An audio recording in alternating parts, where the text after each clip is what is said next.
Bueno, vamos a conversar con Graciela Fernández Meijide. Siempre es un placer, Graciela. ¿Cómo estás? Para mí también, María. ¿Cómo andás? Bien. ¿Bien? Bien, bien, bien. ¿Cómo ves todo esto que está pasando? Me interesa que estuviste mirando el programa, el tema tarifas, esta idea del radicalismo, de decir, ojo, que estamos dándole a nuestro electorado. A mí me parece muy bien en dos niveles. En un nivel, porque si se alivia el tema de las tarifas para todos, es mucho mejor, muchísimo mejor. También coincido con lo que decía, y después vuelvo al radicalismo, con lo que decía Héctor Polino, por mi propia experiencia de antes, que hay que tener mucho cuidado con los organismos de control, porque suelen tener una fuerte ligazón con las empresas. Lo cual deja al usuario totalmente desamparado, ¿no? Con lo cual no controlan. En el caso además de que el radicalismo, y por lo que tengo entendido también Lilita Carrió, hayan hecho una propuesta, para mí robustece la masa de Cambiemos, la masa política de Cambiemos. Porque lo que se sentía es que hasta ahora Cambiemos iba con sus propios equipos, Avante. El PRO, digamos. El PRO, perdón. Con el nombre de Cambiemos, pero era el PRO, lo cual era lógico porque había sido su idea, su gestión, etcétera, etcétera. Pero se escuchaban también menos es cierto voces. que cuando hizo la alianza era por una necesidad territorial. Bueno, yo de eso algo sé por nuestro propio pasado. Pero me parece muy interesante porque el radicalismo tiene cuadros muy importantes técnicos. Bueno, esta propuesta que están llevando mañana al gobierno lo presentamos recién, era de un cuadro del radicalismo. Sí, hoy yo antes de venir para acá recibí, ni llegué a leerlo, y tampoco sé si voy a entender todo, por eso lo hacen especialistas, pero me parece interesante las dos cuestiones. El resultado que pueda tener de alivio para la gente y además que dentro de la coalición Cambiemos realmente esté funcionando una coalición. Claro. Graciela, vos formás parte del club político, se está cumpliendo 10 años este conjunto de intelectuales y demás. Y a mí decirme intelectuales mucho. Hay intelectuales y hay gente como yo. Bueno, hay pensadores, gente de los organismos que viene del mundo de los derechos humanos, que también es tu caso. Y ahí es interesante porque, digamos, ustedes han tenido posiciones, si bien hay una afinidad con el gobierno, por supuesto, hay también críticas y las ha habido. Hay afinidad y no, porque hay gente que no ha votado a Macri y no lo votaría. Yo te diría que para hacer un poquito de historia en esto del club político argentino, si uno mira para atrás, dice, bueno, porque algunos estuvimos en el club socialista, de cultura socialista. Ahora, solo decir club de cultura socialista te sesgaba. Cuando aparece el club político es porque la mirada era a ver si reconstruimos diálogo en un momento, 2008, en que la sociedad en la sociedad se empezaba a ver la grieta, cada vez más fuerte. Y nos preocupó. Nos preocupó mucho, nos puso en marcha y con la incidencia que podamos tener, fuimos nucleando gente que pudiera discutir distintos temas. Hoy por hoy empezamos 10, nos reuníamos cómodos en el living de una casa. Y ahora son un montón. Y son como 200, casi 260. No Pero es interesante porque es un grupo que el gobierno escucha, que tiene referencia, que han sacado. A veces se enoja. A veces se enojan, porque ustedes, bueno, por ejemplo, en el caso Chocobar, porque, bueno, hay temas, ¿no?, muy puntuales en los cuales, bueno, vos misma fuiste muy crítica del manejo que tuvo Macri con relación al caso Chocobar. Así es. Ricardo Gilavedra dijo que era, ¿no?, la demagogia punitiva, que volvía. Así es. Vos hablaste de cierto coqueteo con la mano dura. Sí, es decir, para mí hoy hay como 3 niveles en el tema justicia. Uno que es garantista, que es el que yo creo que debe estar. El abolicionista, que es acabemos con el Código Penal y entonces entremos en condiciones y qué sé yo qué, en consideraciones distintas. Y el punitivista. Para mí me parece que tenemos que tener claro de este camino del garantismo sin que se entienda, como se decía, bueno, lo de Zaffaroni, garantismo. No, eso era abolicionismo.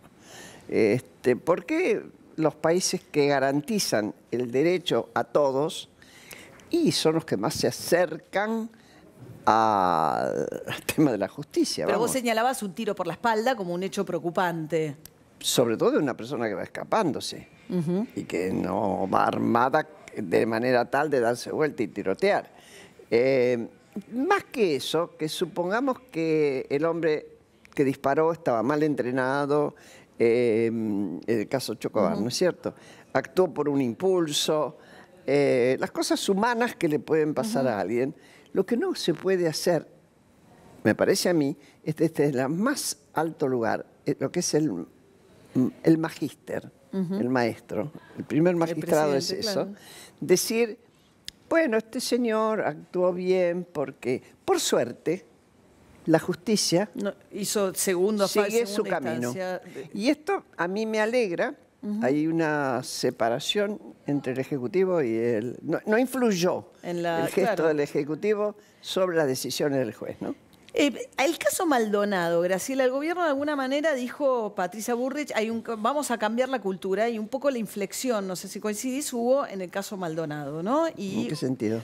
Bueno, el gobierno se enojó mucho con los organismos de derechos humanos, consideró muy injusto que se hubiese... enojó y no se enojó porque es increíble, hay como una contradicción. Hoy, antes de venir para acá, veía que en el caso de la familia Maldonado acaba de admitir que ha sido ayudada económicamente todo el tiempo. Lo que creo que ¿Eso te parece bien? ¿Perdón? ¿Te parece bien? Por supuesto que me parece bien. Lo que me parece mal es que se oculte. Sí, es legítimo, está ahí. Y además yo sé que hay diálogo con los organismos. Que Abruj, el secretario de Derechos Humanos, tiene diálogo con los organismos. Lo que pasó, desgraciadamente, con la muerte de Maldonado es que al gobierno lo tomó como de sorpresa, como diciendo, ¿y que esto como me pasa a mí que no lo hice? Porque a nadie le cabe duda de que el gobierno no iba a perseguir a Maldonado. No lo iba a ir a buscar. No había una intencionalidad política. Puede haber horror de la gendarmería, todo lo que vos quieras, pero no había una intencionalidad política. Después, todo el mundo opinó, todo el mundo actuó, y llegó un punto... se estorbaron investigaciones, etc. El juez se asustó, los jueces son personas, se sintió presionado, y sobre todo viviendo en el ámbito donde estaban ocurriendo las cosas, hasta que por fin se descubre que el chico se había ahogado. Lamentablemente había muerto. En ese momento también los organismos tuvieron una actitud muy especial. Porque, por ejemplo, la abogada que los defendía, el CEL sale a decir, no es nuestra. Heredia, ¿no? Heredia. La que defiende a los Maldonados, exacto. La querella. Los abogados de Mendoza, que se asumían como de la APDH, la Asamblea Permanente por los Derechos Humanos, porque usaban esa sigla, y la Asamblea Permanente no había dicho nada, y fueron los que hicieron la denuncia ante la Comisión Interamericana de Derechos Humanos, cuando se descubrió que Maldonado había muerto accidentalmente, la Asamblea Permanente dice, no es nuestro. Es decir, empiezan a sacarse de encima los sostenes que le habían puesto a la familia quedó muy sola. Ahora, Graciela, vos que conocés mucho ese mundo, los organismos de derechos humanos, hoy Amnistía Internacional, todavía dice que en ese momento correspondía investigarlo bajo la carátula de desaparición forzada, porque era una situación en el marco de un accionar de represión de la gendarmería cuando desaparece. Yo ahí tengo un matiz. Yo tengo un matiz muy fuerte, porque para mí, y por la experiencia de haber trabajado para que esa convención saliera, desde el primer coloquio que se hizo en París, todavía en dictadura, es cuando hay una intencionalidad del gobierno. La desaparición forzada de personas, hay una intencionalidad política.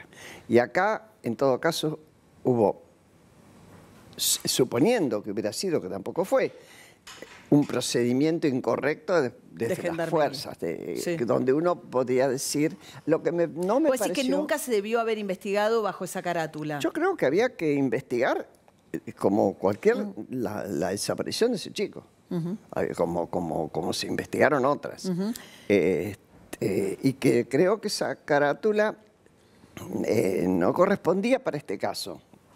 En realidad te diría, desde que empezó la democracia de nuevo, hasta hoy, en ningún gobierno hubo hechos de intencionalidad política de persecución. No, claro, pero los que eran en casos de represiones de la policía y demás se investigaban como desaparición forzada y figuran, digamos, dentro de los registros del ministerio como desapariciones, ¿no? Yo tengo tus dudas, tengo mis dudas, honestamente, pero bueno. Y con el caso de no este desaparecido, el científico que no era del Balseiro, ¿qué te parece, Graciela? Yo no Gentile. sé. Yo tengo la impresión de que al no tener noticias suyas, por lo menos los datos que uno puede tener en los medios, ¿no? En el Balseiro, con una sensibilidad especial en este tema, y no sé de dónde informados que habría habido algún problema con una hermana que en realidad tampoco ocurrió. Se lo dio por desaparecido y se lo homenajeó. Y no se tomó el cuidado de chequear. Se podía haber llamado a la Secretaría de Derechos Humanos. Pero no estaba en ningún registro oficial. Esto es una cosa del Instituto Balseiro, digamos. No es que era un número engordado dentro de la lista. No. Fue una sensibilidad de exalumnos o excompañeros que de repente dijeron no sabemos nada. Y bueno, y una vez se dijo que la hermana y después quedó. Hasta donde yo sé es eso. Y es lo que, bueno, lamentablemente él tampoco va a dar muchos más datos. Tampoco sabemos siquiera si tenía militancia o no tenía militancia, no sabemos nada. Claro, el tema es si esto pone en duda otras cuestiones, digamos, ¿no? Que si eso empieza a circular de manera tal de... Mira, María, a mí me preguntaron, ¿vos crees o usted cree, Graciela, que esto puede haber más casos como estos? María, es muy excepcional, es muy excepcional. Ojalá aparecieran todos los desaparecidos con vida, ojalá. Pero en realidad nunca hubo una denuncia. De este caso, entonces nunca se investigó. En cuanto leí, yo me fui a buscar, y me fui a buscar lo que yo tengo, el anexo primero. Que claro, distinto sería si estuviesen los registros oficiales, ¿no? Dentro de contabilizado. Graciela, otro tema que se está dando ahora, en el que vos te posicionaste también, es se está discutiendo la reapertura o no del caso Larrabure, ¿no? Un integrante del ejército secuestrado por el ERP, y hay quienes piden que se consideren también las acciones de las guerrillas en los años 70 como crímenes de lesa humanidad. Están pidiendo juzgar a un sobreviviente del ERP por este crimen. ¿Cuál es tu posición, que ha generado también mucho debate dentro de... Mira, yo conozco mucho al hermano, que me parece una excelente persona, y entiendo la posición de los familiares. Una muerte es una muerte, no hay muertes buenas y muertes malas. Desgraciadamente, nunca más tenía que verse, se dirigía a eso, nunca más a la violencia, no importa de dónde viniera. Al mismo tiempo, lo que te dice hoy el tema de crímenes de lesa humanidad, que son cometidos por los gobiernos o fuerzas que tengan control territorial.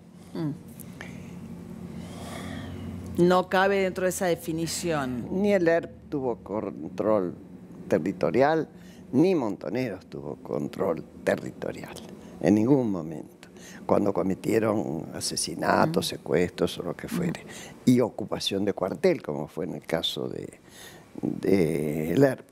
Claro, recordemos que si es de lesa humanidad no prescribe, lo cual permitiría el juzgamiento. Claro, pero para se podía juzgar hasta ahora, que es otro de los temas que está haciendo Claudia Rucci con el asesinato de su padre. Y bueno. ¿Vos crees que no son casos de crímenes de lesa humanidad? Yo no humanidad? sé si cada caso habrá que verlo de distintas maneras, pero no, el control territorial no estaba en manos de las organizaciones armadas que cometieron esos asesinatos. Y lo digo con todas las letras, fueron asesinatos. Graciela, vos estás a favor de la despenalización del aborto, ¿no? Sí, señora, sí. Hace muchos años. ¿Cómo te parece que va el debate? Yo lo que estoy viendo, pero es una característica en general, de que la gente escucha aquello que quiere coincide escuchar. con sus posiciones ya tomadas. Que nada modifica. A lo mejor sí, pero al final, a la larga, siempre algo modificó, ¿no es cierto? Me acuerdo cuando fue lo del divorcio también. Lamento que se utilice, y creo que mal, esta cuestión de yo estoy por la vida, sin embargo me parece bien el debate. Estamos todos por la vida. Claro. Estamos por la vida aquellos que no queremos que una mujer muera víctima de un aborto mal hecho, pero también estamos por la vida aquellos que pensamos que la mujer tiene derecho a decidir sobre su cuerpo. Bien. Muchísimas gracias por haber estado acá esta noche, Graciela. Es un gusto.